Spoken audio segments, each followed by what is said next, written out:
A robbery suspect is dead after a late-night robbery in Inglewood. Investigators now tell us a store customer gunned down the suspect. News Channel 5's Jeff Tang talked with one of the clerks who saw the entire thing happen. Sinkers Wine and Spirits lost some of the good stuff on Saturday night.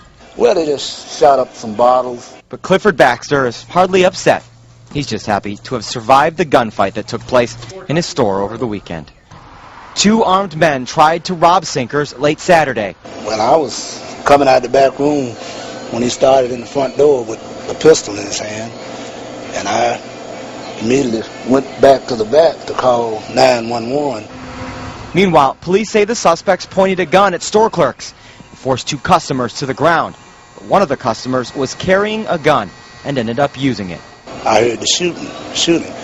Baxter believes the customer and the suspects exchanged about 10 gunshots. The would-be robbers tried to flee, but one of the men collapsed at the scene and died shortly after. Police say the citizen had a valid carry permit and a right to protect himself.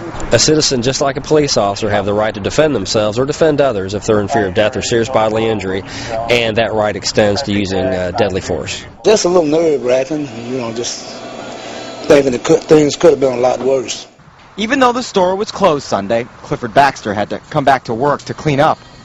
And while the employees at Sinkers are armed only with broken glass and a mop, they're thankful one of their customers protected them with something more. It makes you feel good, and I appreciate it, and I let him know last night that I appreciated it. Jeff Tang, News Channel 5 HD.